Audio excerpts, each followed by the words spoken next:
Good afternoon class. सभी को voice clear आ रही है?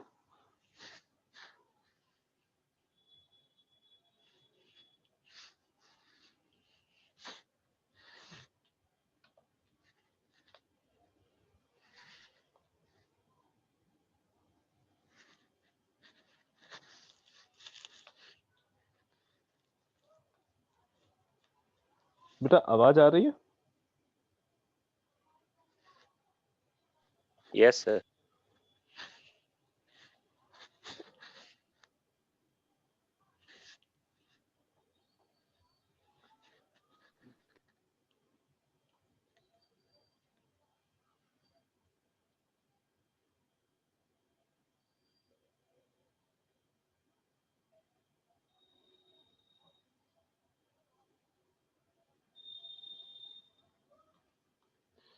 ओके। लास्ट क्लास में हमने पीएन जंक्शन की कैरेक्टरिस्टिक्स कैसे फाइंड आउट कर सकते हैं एक्सपेरिमेंट के थ्रू, वो हमने पढ़ा था। नाउ आज हम पीएन जंक्शन को किस तरह से हाफ वेव रेक्टिफायर और फुल वेव रेक्टिफायर बनाने में यूज कर सकते हैं, ये चीज देखेंगे। राइट, तो उसके लिए सभी लोग चैट बॉक्स में मैं एक लिंक फॉरवर्ड कर रहा हूँ, एक बार उस लिंक को ओपन करेंगे।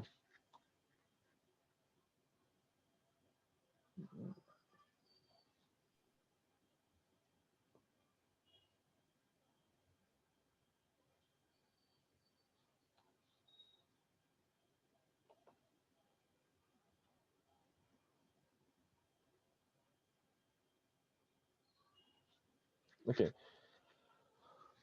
जब ये लिंक ओपन किया होगा तो कुछ इस तरह का विंडो आपको नजर आ रहा होगा, जैसे मेरी स्क्रीन पे नजर आ रहा है।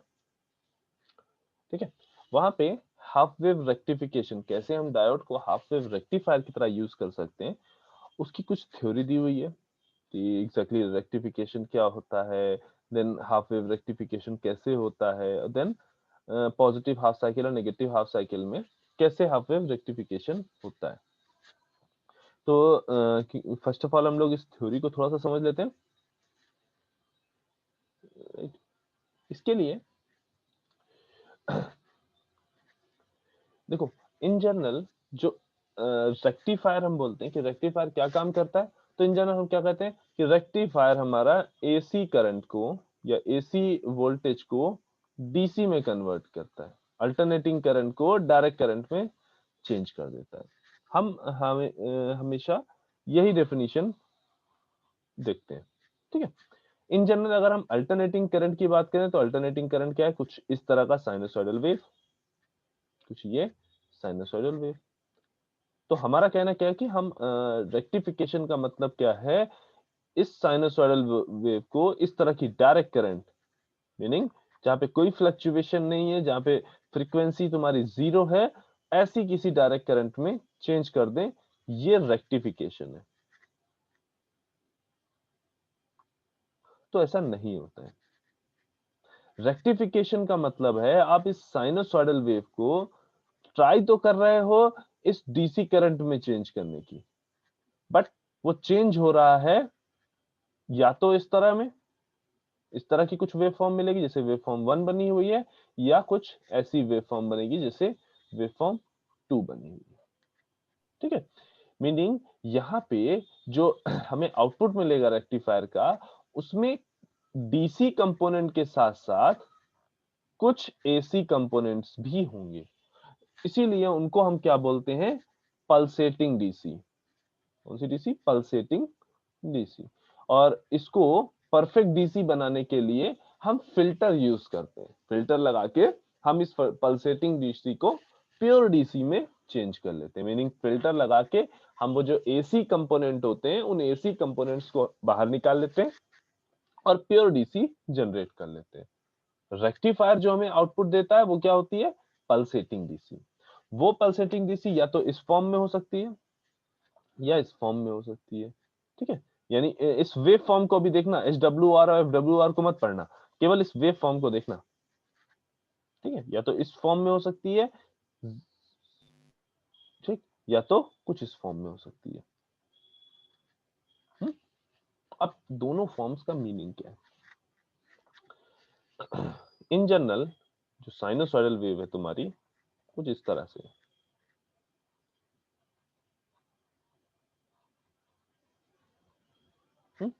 ये तुम्हारी साइनोसॉइडल वेव है, यानी अल्टरनेटिंग करंट तुम्हारी कुछ इस तरह से ही है। अब अगर इस अल्टरनेटिंग करंट का हमने कहा टाइम पीरियड जो है वो 2t है।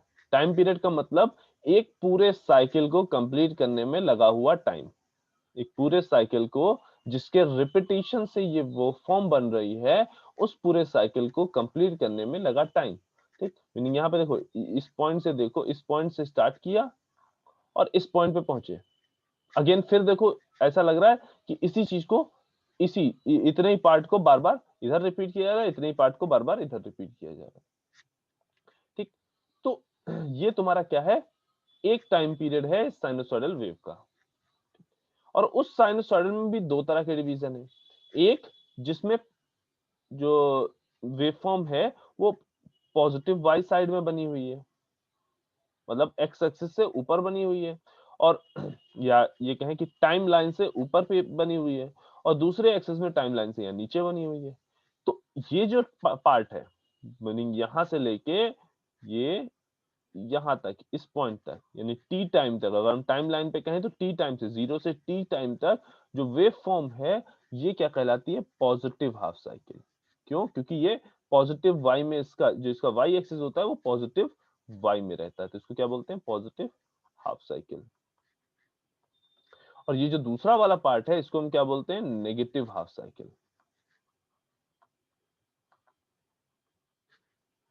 राइट, ये पॉजिटिव हाफ साइकिल, ये नेगेटिव हाफ साइकिल। दोनों का एरिया एकदम बराबर होता है, दोनों का एरिया, शेप सब एकदम बराबर होता है। ठीक, बस ये है, दोनों एक दूसरे का इन्वर्टेड वर्जन है, एक पॉजिटिव एक नेगेटिव। ठीक, तो अब जब हाफ वेव रेक्टिफायर की हम बात करते हैं, हाफ वेव रेक्टिफायर जब वर्क करता है तो वो क्या करता है, पॉजिटिव हाफ साइकिल को, जब अगर हम देखो इनपुट दे रहे होंगे, पॉजिटिव हाफ साइकिल जो होगा वो एज इट इज आउटपुट में आ जाएगा। ठीक, यहाँ पे इस तरह से समझो कि इनपुट में तुमने अल्टरनेटिंग करंट दी, ठीक, तो पॉजिटिव हाफ साइकिल में जो पल्सेटिंग डीसी या जो आउटपुट आ रहा है वो एज इट इज आ जाएगा, जैसा तुमने इनपुट दिया, शेप में एकदम सेम होगा। और जब नेगेटिव हाफ साइकिल की बात करोगे तो नेगेटिव हाफ साइकिल में आउटपुट जो होगा वो जीरो हो जाएगा, आउटपुट जो होगा वो जीरो हो जाएगा in case of half wave rectifier. ये क्या कर रहा है, half of the part, wave के आधे पार्ट को ही रेक्टिफाई कर रहा है, और आधे को क्या कर दे रहा है, क्लैम्प करके जीरो कर दे रहा है। राइट, जब फुल वेव रेक्टिफायर की बात होती है तो फुल वेव रेक्टिफायर में क्या होता है, पॉजिटिव हाफ साइकिल में तो आउटपुट एज इट इज आ गया, नेगेटिव वेव फॉर्म में यानी नेगेटिव हाफ साइकिल में वही ये वेव फॉर्म जो है इन्वर्ट होके, मीनिंग कुछ इस तरीके से यहाँ पे बन गई टी से 2t तक। ये हो गया full wave rectification. Half wave rectification में हमने क्या किया, केवल पॉजिटिव हाफ साइकिल या केवल नेगेटिव हाफ साइकिल, मीनिंग अगर हम हाफ वेव रेक्टिफिकेशन की बात करें तो कोई बड़ी बात नहीं, अगर इस तरह का तुम्हें सर्किट मिल जाए, मतलब इस तरह का आउटपुट मिल जाए, ये यहाँ पे पॉजिटिव हाफ साइकिल को जीरो कर दे और नेगेटिव हाफ साइकिल को पास कर दे, ये भी हाफ वेव रेक्टिफिकेशन ही होगा। मीनिंग हाफ वेव रेक्टिफिकेशन का मतलब क्या है, दो में दोनों या तो हाफ पॉजिटिव हाफ साइकिल को पास करेगा एज इट इज और नेगेटिव हाफ साइकिल को जीरो कर देगा, या नेगेटिव हाफ साइकिल को पास करेगा और पॉजिटिव हाफ साइकिल को जीरो कर देगा। ठीक है, और हाफ वेव रेक्टिफायर का मतलब क्या है कि वो, सॉरी, फुल वेव रेक्टिफायर का मतलब क्या है कि वो सर्किट क्या कर रहा होगा, दोनों साइकिल्स को, मीनिंग फुल वेव साइकिल को, सॉरी, पॉजिटिव हाफ साइकिल को और नेगेटिव हाफ साइकिल को, दोनों को सेम डायरेक्शन में कर देगा। मीनिंग जैसे यहां पे बना है ये पॉजिटिव वाला, तो हो सकता है इस तरह से भी बन सकता है। नेक्स्ट पेज पे देख लेते हैं कि इस तरह से भी अगर बनेगा, ये ये भी फुल वेव रेक्टिफिकेशन है। बस यहाँ पे क्या है, नेगेटिव वाला पॉजिटिव वाला इन्वर्ट होके नेगेटिव हो गया है और नेगेटिव वाला एज इट इज आ गया है, राइट। नाउ तो अब ये तो हमें समझ में आ गया कि हाफ वेव रेक्टिफिकेशन का मीनिंग क्या है, हाफ वेव रेक्टिफिकेशन में आउटपुट कैसा आता है। नाउ अब हमें देखना है कि हाफ वेव रेक्टिफिकेशन के लिए हम सर्किट कैसा यूज करेंगे। तो सर्किट कुछ ऐसा होगा कि हाँ, एक इनपुट देने के लिए साइड में एक साइड से इनपुट आ रहा होगा साइनसॉइडल वेव, आउटपुट मिल रहा होगा पल्सेटिंग डीसी, बीच में सर्किट कुछ बना होगा। तो देखो, इनपुट देना है अगर साइनसॉइडल वेव, तो यहाँ पे हमने एक ट्रांसफार्मर लगाया। सबसे पहले ये ट्रांसफार्मर लगाया। ये ट्रांसफार्मर बेसिकली क्या काम करेगा, या तो स्टेप अप करेगा वोल्टेज को, यानी वोल्टेज को बढ़ा देगा, और या स्टेप डाउन करेगा वोल्टेज को। इन जनरल हमारी इलेक्ट्रॉनिक्स में सारी डिवाइसेस काफी कम वोल्टेजेस पे काम करती हैं, तो हम इन जनरल जो ट्रांसफार्मर्स यूज करेंगे वो यूज कर रहे होंगे step down transformer. Step down transformer meaning यहाँ पे जो वोल्टेज दिया होगा इधर साइड पे, इनपुट साइड पे, वो उसको डिक्रीज करके देगा, ठीक। और अभी हम अज्यूम तो ये तुमने ट्रांसफार्मर लगाया, उसके बाद उसके एक साइड पे यहाँ पे ऐसे डायोड लगा दिया, और इस डायोड से एक लोड रेजिस्टेंस कनेक्ट करते हुए सर्किट को ऐसे कंप्लीट कर दिया। और देन यहाँ से आपने output voltage V nought check करना है। तो ये जो V नॉट है, यही तुम्हारा वहां पे पल्सेटिंग डीसी आ रहा था, मीनिंग जो आउटपुट आ रहा था इस तरीके से, ये तुम्हारा क्या था, V नॉट। और लेट्स से यहाँ पे हमने एक इनपुट वोल्टेज VI दिया हुआ है, ये पॉजिटिव है और ये नेगेटिव है, और ये VI कुछ और नहीं है, वही साइनोसॉइडल करंट है तुम्हारी।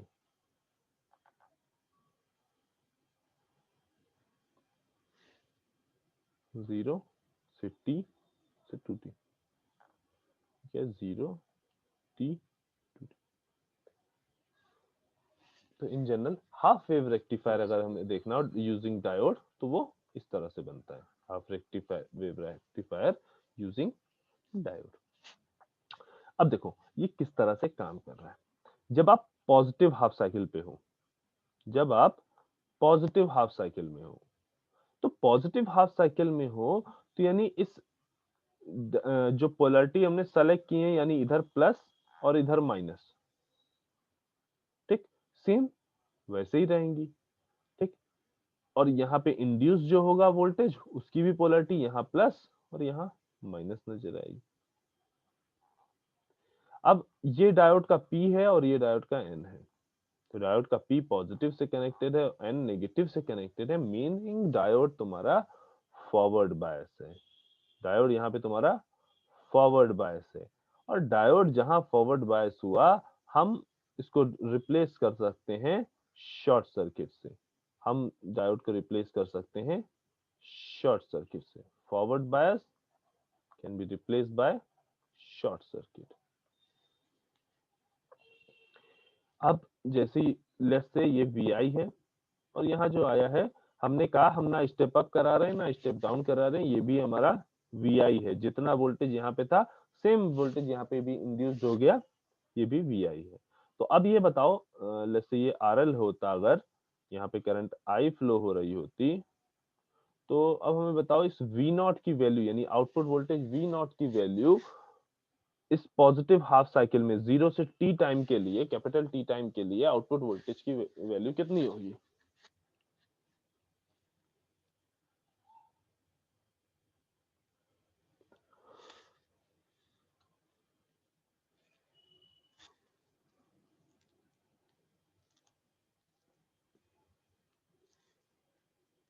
अरे इसमें तो सिंपल कैलकुलेशन है, कितनी होगी भाई आउटपुट वोल्टेज।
ये आउटपुट वोल्टेज कितना आएगा बेटा?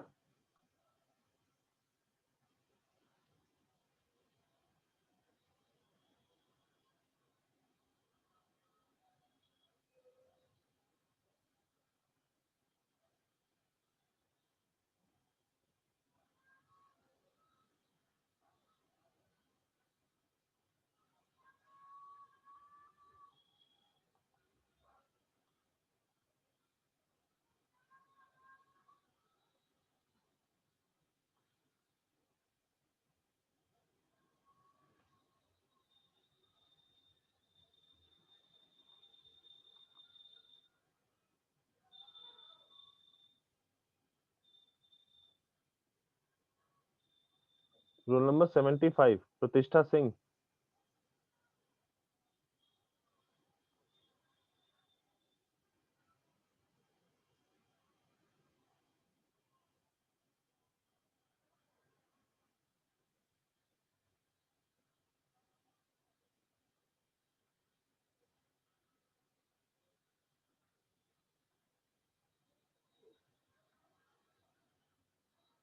शौर्य मल्होत्रा 95।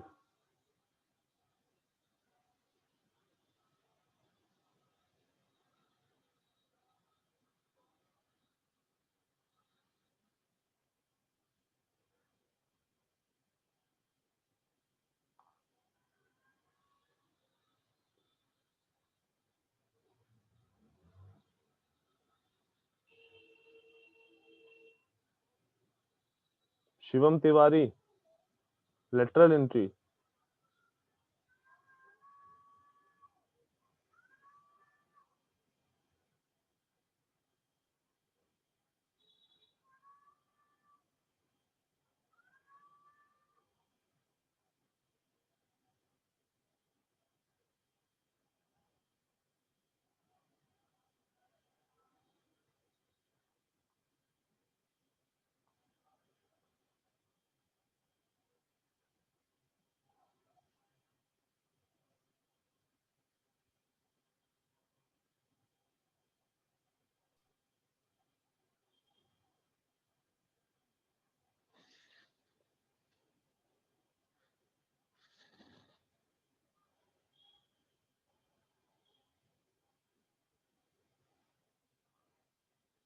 मेरी वॉइस आ रही है ना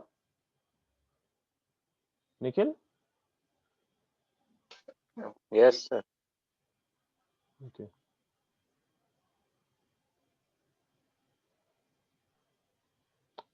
92, Sambhavi Shukla. Yes, sir. Output voltage यहाँ कितना आएगा V nought? Sir, I into RL. और इन टर्म्स ऑफ अगर हम वी आई निकालना चाहें तो?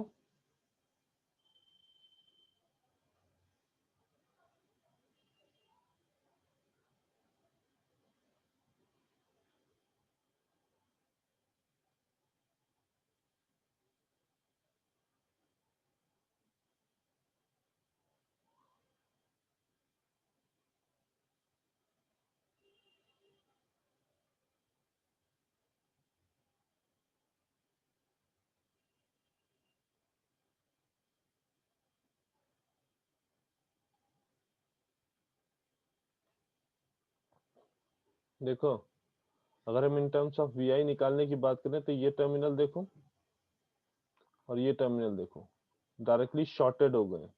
सिमिलरली ये टर्मिनल और ये टर्मिनल भी शॉर्टेड हो गए, तो वी नॉट क्या होगा? वी आई के बराबर होगा। इसी वजह से 0 से t टाइम के लिए तुम्हारी वेव फॉर्म एकदम सिमिलर है पॉजिटिव हाफ साइकिल के। नाउ अब जब तुम नेगेटिव हाफ साइकिल में जाओगे, नेगेटिव हाफ साइकिल में जाओगे मीनिंग ये जो पोलरिटी तुमने इनिशियली सेलेक्ट की थी उससे इन्वर्टेड हो जाएगी पोलरिटी, यानी इधर माइनस आ जाएगा और इधर प्लस हो जाएगा। अब यहाँ पे ये प्लस नहीं रहेगा और ये माइनस नहीं रहेगा, यहाँ माइनस हो जाएगा, यहाँ प्लस हो जाएगा। तो जो इंड्यूस्ड होगा वोल्टेज, जो वोल्टेज इंड्यूस्ड होगा वो वोल्टेज भी तो इसी तरह से इंड्यूस्ड होगा, मीनिंग इधर साइड पे नेगेटिव और उधर साइड पे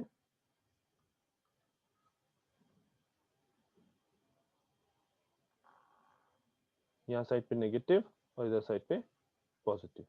नाउ ये तुम्हारा डायोड लगा है, डायोड के नेगेटिव को पी से कनेक्ट कर, डायोड के पी साइड को नेगेटिव से कनेक्ट कर दिया गया है और एन साइड को पॉजिटिव से कनेक्ट कर दिया, मीनिंग डायोड तुम्हारा रिवर्स बायस है।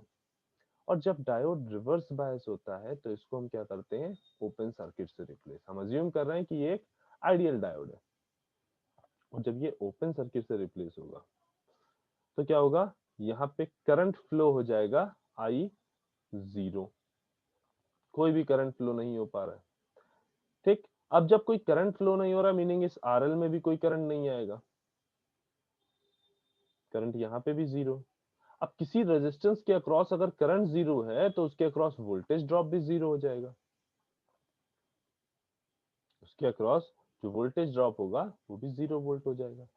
दैट मीन्स अगर हम आउटपुट वोल्टेज वी नॉट को डिफाइन करें तो वी नॉट वी आई के बराबर है फॉर पॉजिटिव साइकिल, मीनिंग अगर टी 0 से टी के बीच में है तो तुम्हारा वी नॉट वी आई के बराबर है, और 0 है अगर स्मॉल टी टी और 2t के बराबर है, मीनिंग इस एरिया में अगर आप देख रहे हो ये नेगेटिव हाफ साइकिल में तुम्हारा आउटपुट 0 है और पॉजिटिव हाफ साइकिल में वी आई है।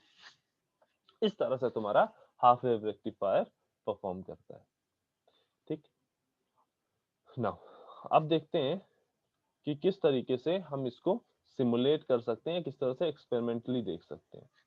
तो उसके लिए हम पहले प्रोसीजर देखेंगे, फिर हम सर्किट को ड्रॉ करेंगे। तो प्रोसीजर के लिए इस हाफ वेव रेक्टिफायर पे क्लिक करो, पहले सिमुलेशन पे जाना और फिर हाफ वेव रेक्टिफायर पे क्लिक करो। तो तुम्हें कुछ इस तरह का दिया होगा, इस तरह का टैब मिलेगा।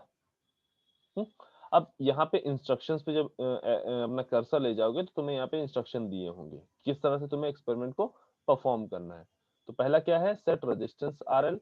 दूसरा क्या है, ऑन बटन को स्विच ऑफ क्लिक करो ऑन बटन पे, देन साइन वेव बटन पे डबल क्लिक करो, देन ऑसिलोस्कोप बटन पे डबल क्लिक करो, फ्रीक्वेंसी को वेरी कराओ, वोल्टेज पर डिवीजन को वेरी कराओ, सॉरी एम्पलीट्यूड और फ्रीक्वेंसी को वेरी कराओ using voltage per division using controller, then click on dual button to observe both the waveform. ठीक, यहाँ चैनल 1 पे तुम्हारा साइन वेव दिख रही है और चैनल 2 पे तुम्हारा आउटपुट दिख रहा है ना। और हमें उसके बाद क्या करना है, रिपल फैक्टर कैलकुलेट करना है। तो पहला पॉइंट है हमारा इस आरएल रेजिस्टेंस को सेलेक्ट करना। पहला पॉइंट क्या है, इस आरएल रेजिस्टेंस को सेलेक्ट किया, जैसे हमने 500 वोल्ट पे 500 ओम पे इसको सेट कर दिया इस रेजिस्टेंस को। नेक्स्ट पॉइंट है हमारा कि ऑन बटन दबाओ। ये ऑन बटन जैसे ही दबाओगे तुम्हारी जो सीआरओ है, जो तुम्हारा कैथोड रे ऑसिलोस्कोप है,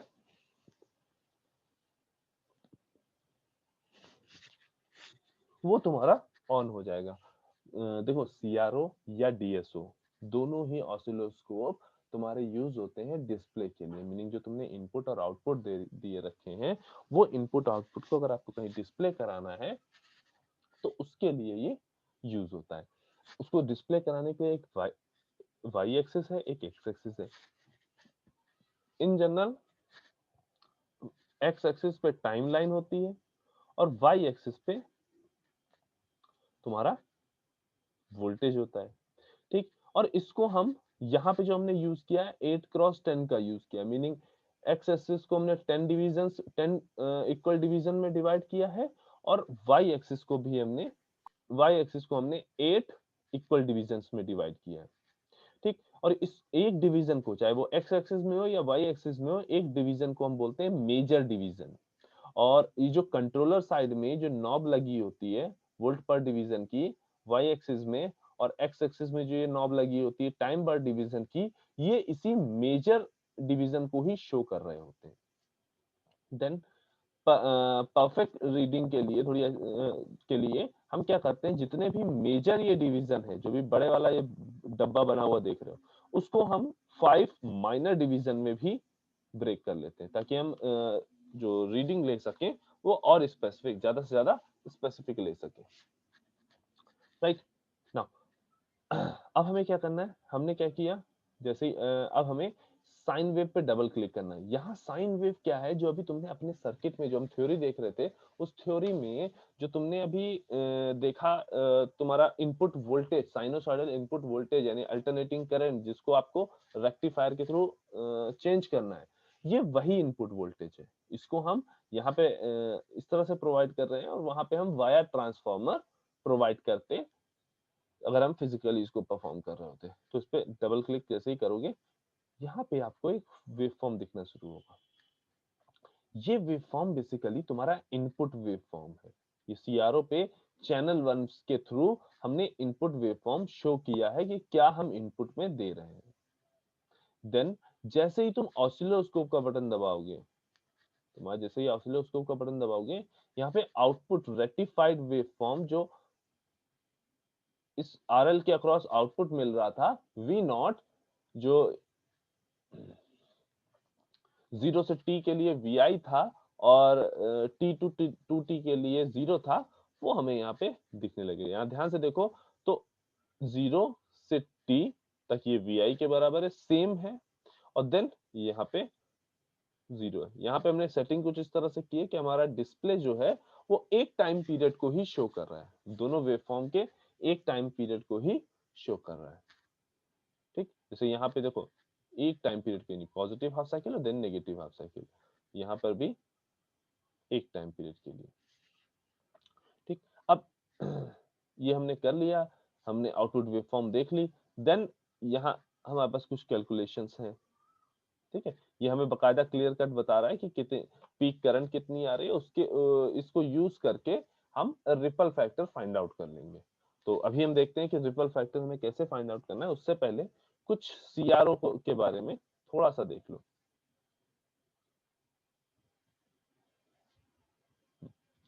फर्स्ट थिंग, यहाँ पे देखो चैनल 1, चैनल 2, ग्राउंड, डुअल। जैसे ही तुम ग्राउंड का बटन दबा दोगे, ठीक, तो जो भी इनपुट आउटपुट वोल्टेज जो भी तुमने सीआरओ पे डिस्प्ले कराने के लिए दिया है, वो उन सबको ग्राउंड करके यानी 0 कर देगा। ठीक, और एक ग्राउंडेड लाइन 0 एम्पलीट्यूड की शो करने लगेगा। तो इसका बहुत मेजर यूज नहीं है तुम्हारे केस में। ठीक है, यहाँ पे चैनल 1 और चैनल 2, इसका मीनिंग क्या है कि जो भी तुमने इनपुट या आउटपुट चैनल 1 से लिया हुआ है, वो तुम्हारा कहाँ शो होगा, जब तुम, अगर हमने चैनल 1 का बटन दबाया तो केवल उसी आउटपुट या इनपुट को वो डिस्प्ले करेगा सीआरओ। तुमने चैनल 2 का बटन दबाया तो चैनल 2 से जो आउटपुट या इनपुट आ रहा है डिस्प्ले करने को, उसी को केवल डिस्प्ले करेगा।